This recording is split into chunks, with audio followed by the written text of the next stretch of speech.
Welcome to the Tesla Economist. Please hit the thumbs up and don't forget to subscribe. Back in 2016, in an Elon Musk interview with Recode, Elon talks about his competition. He mentions that Google will not be competing as a car company, but with their autonomous technology with licensing.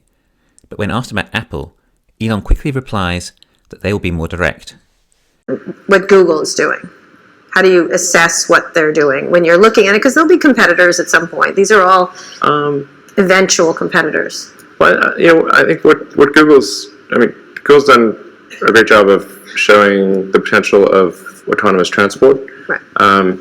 But they're not a car company, so they would potentially license their technology to other car companies. I think they announced something with Fiat. Mm-hmm. So I wouldn't say Google's a competitor because they're not a car company. We would compete with somebody perhaps that they license technology to, but not to them directly. Right. Apple?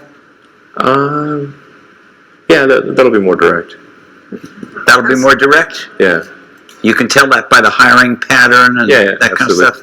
Yeah. So Elon went on to say that they should have embarked on this project sooner, but he didn't think they would be in volume production until 2020 now, and have missed the opportunity. He says that they will make a good car and probably be successful, but it's a big industry and room for competition. However, Apple were not in volume production last year. Far from it. Apple's electric car project, which is also known as Project Titan, goes back as far as 2014, but we actually haven't heard much about the project until recently.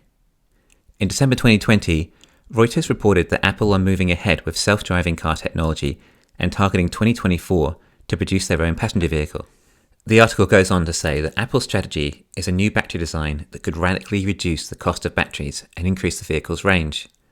And sources have said they expect the company to rely on a manufacturing partner to build vehicles and likely outsource the autonomous driving system. And it sounds like Apple have decided to use outside partners for elements of the system, including LiDAR sensors, which help self-driving cars get a three-dimensional view of the road. So Apple are looking at LiDAR, and even states they may use several LiDAR sensors for scanning different distances. Apple have had success with LiDAR in their phones, so this might be giving them further encouragement to go ahead in that direction. However, LiDAR does add to costs. In addition to that, it's not particularly aesthetic. Although NIO didn't do too bad a job incorporating it in, but it still takes up a lot of windscreen space. As for the car's battery, Apple plans to use a unique monocell design that bulks up the individual cells in the battery and frees up space inside the battery pack by eliminating pouches and modules that hold battery materials.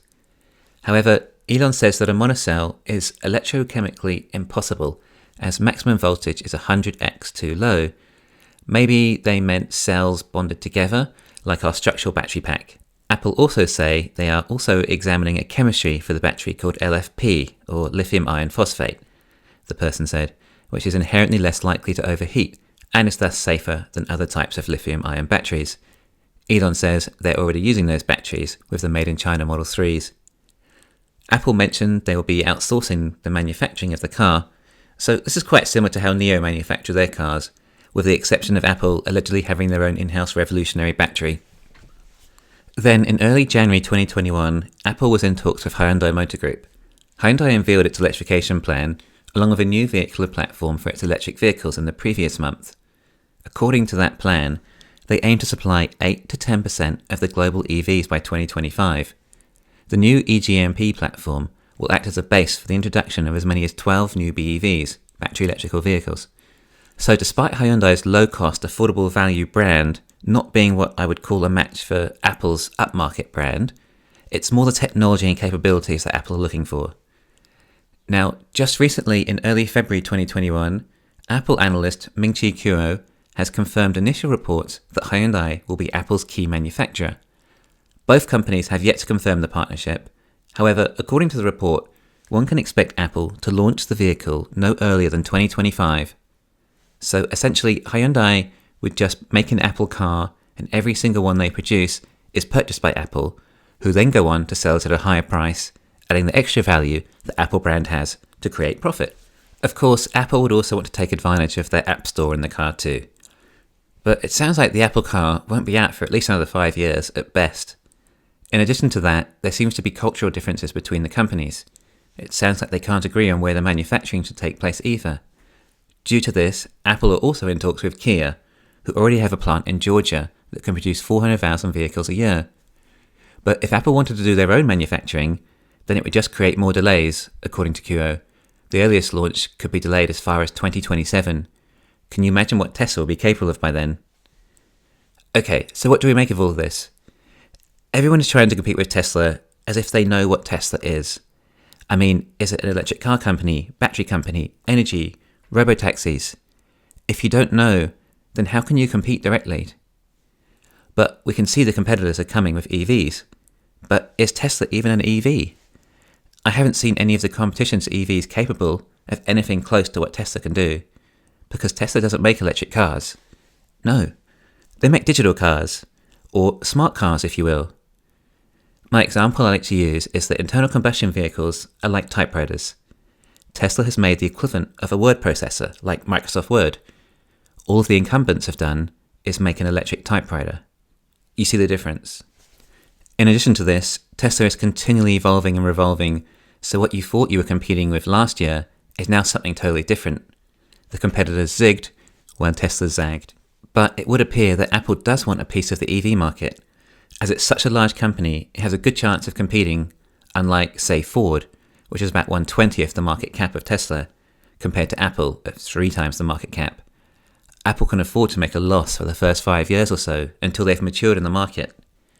And by the time the Apple car is actually ready, then FSD will likely be a commodity that can be licensed. Apple won't have to endure the expense and resources in achieving that. But like I said, they don't know what they're competing against. EVs are just a distraction as to what Tesla is really doing. Tesla making EVs is just a necessary part of their true plan. For anyone who's done the numbers, it becomes quickly apparent what Tesla's biggest mission is: to get their robotaxi network to market as quickly as possible. Tesla's only threat to other competitors entering the market is that they will consume some of the global EV battery supply that Tesla would have otherwise used. But if Apple can get their piece of the EV pie, then that's something, and will add significantly to the company, as EVs can be very profitable, and it's a huge growing market. And personally, I welcome the competition. Competition makes products better for consumers. I'm not a fan of monopolies. It offers more variety in the market. It would be boring if every car on the road was Tesla. And I'm sure Apple will make a truly unique car. As it's so late in the game and FSD would be expected, they may not even need to be driven. So the entire design could be around occupants rather than drivers. I would expect Apple to place themselves as a more luxury brand than Tesla and charge more. They have a brand that people may be willing to pay more for. I say may, but you never know. But if they did choose the higher price point, then consumers would still expect more. Rather than just an Apple version of Tesla, they would want to see where the extra dollars have gone. Apple has done nothing revolutionary since Steve Jobs. They say a good corporation is nothing more than the extension of its founder. We haven't seen any innovation from Apple since they lost their hallowed founder. Apple is just an evolutionary company now, not revolutionary.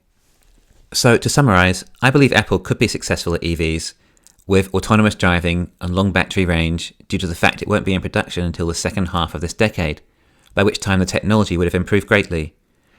I would say they have a chance of actually being the second highest market share of EVs. I can't see any of the incumbents surviving, to be honest. However, the new car industry may dwindle somewhat anyway, as it would be that much more affordable just taking a robotaxi, which Tesla would likely have pretty much to themselves. Anyway, I'm sure we look forward to seeing what Apple will bring to the market. Thanks for listening, please hit the thumbs up, and don't forget to subscribe.